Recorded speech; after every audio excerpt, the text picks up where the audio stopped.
तो हेलो दोस्तों, आपका बहुत बहुत स्वागत है हमारे यूट्यूब चैनल में। दोस्तों आज की वीडियो में हम बात करने वाले हैं ईटीएफ के फ़ायदों के बारे में। जैसा कि आपने थंबनेल देखा होगा, तो आज की वीडियो में हम यही कवर करने वाले हैं कि ईटीएफ में इन्वेस्ट करना कैसे हमारे जैसे रिटेल इन्वेस्टर के लिए बेनिफिट साबित कर सकता है, और ईटीएफ इन्वेस्ट क्यों एक रिस्क फ्री इन्वेस्टमेंट है।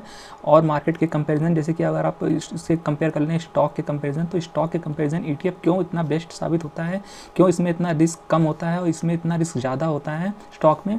तो इन्हीं दोनों को आज हम कंपेयर करेंगे और जानेंगे कि ईटीएफ इन्वेस्टिंग कैसे हम जैसे रिटेल इन्वेस्टर को एक शॉर्ट टर्म में और लॉन्ग टर्म में दोनों ही अच्छा साबित हो सकता है। तो दोस्तों ईटीएफ के बेनिफिट्स के बारे में ही आज हम वीडियो लाएँ आपके लिए। तो दोस्तों बिना टाइम वेस्ट किए हुए वीडियो को शुरू करते हैं।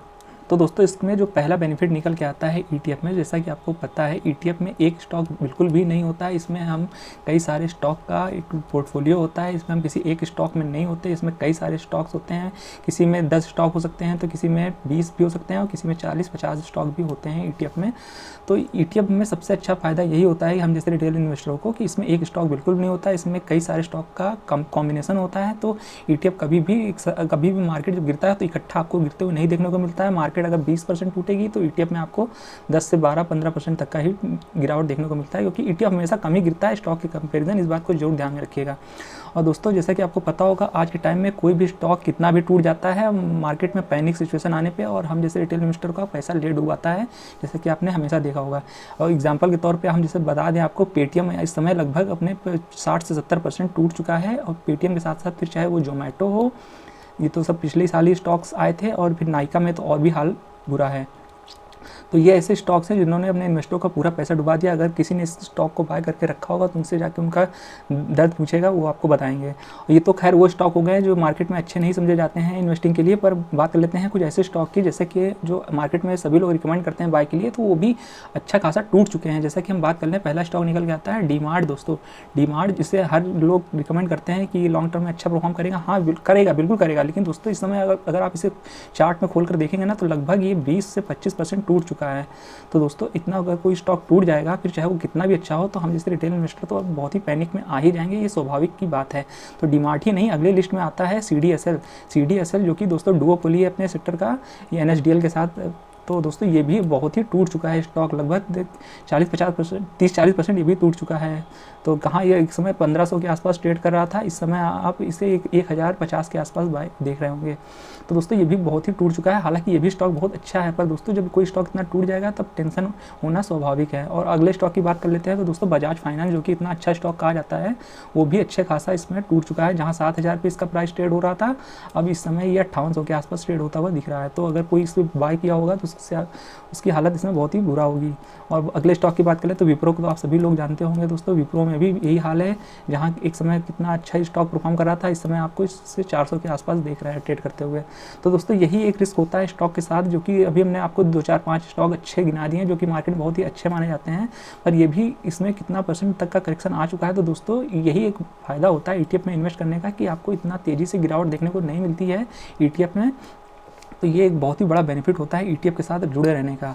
तो ये हमने आपको बता दिया है कि किसी भी पर्टिकुलर एक स्टॉक में रहने से बहुत ही बड़ा नुकसान हो सकता है आपको, क्योंकि हमने आपको दिखा दिया कि अच्छे स्टॉक भी अच्छा खासा गिरावट दिखा देते हैं जब वो अपने गिरने पे आते हैं। तो जब वो अपने नए लो लगाना शुरू करते हैं, तो आपको समझना बहुत ही मुश्किल हो जाता है। आप कह नहीं सकते हैं इसका ये नया लो आ चुका है, अब दूसरा लो नहीं बनेगा। दोस्तों कभी भी कोई भी प्राइस कम नहीं होता गिरावट के समय, और कभी भी कोई भी प्राइस कम ज़्यादा नहीं होता बढ़ते समय।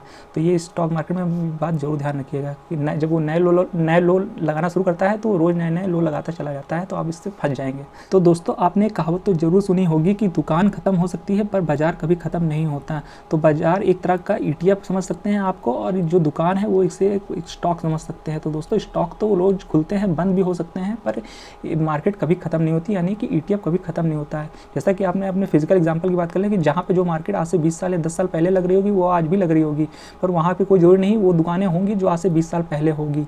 तो ये बात का जरूर ध्यान रखिएगा दोस्तों कि ईटीएफ में रखने में हमें एक सिक्योरिटी थोड़ी मिल जाती है, कि हमें कि लॉन्ग टर्म में ये हमें अच्छा साथ देगा, और हो सकता है इसमें 1-2 स्टॉक खराब निकल जाए तो उसमें कोई बड़ी बात नहीं है। वो ETF में टाइम के साथ साथ इसमें चेंजेस होते रहते हैं। जो स्टॉक परफॉर्म नहीं करता वो ETF से निकल जाता है, जो अच्छा परफॉर्म कर रहा होता है उससे अंदर ले लिया जाता है। तो दोस्तों अगले फायदे की बात की जाए तो वो निकल के आता है स्टॉप लॉस। दोस्तों जैसा कि आपको पता है हम ETF में स्टॉप लॉस लेके नहीं चलते, तो इसमें हमें स्टॉप लॉस कभी भी हिट नहीं होता। तो ये बहुत ही बड़ा बेनिफिट निकल के आता है। जैसे कि जो लोग स्टॉक्स में ट्रेड करते हैं तो वो लोग हमेशा रिस्क एंड रिवॉर्ड को फॉलो करते हैं, तो इसमें कि हमें रिवॉर्ड ही मिलता है, तो रिस्क हमें कोई नहीं होता है। तो हमें इसमें टाइम के साथ साथ सिर्फ रिवॉर्ड मिलता है, हमारा कभी स्टॉप लॉस हिट नहीं होता है, तो इसमें कोई भी रिस्क नहीं होता है।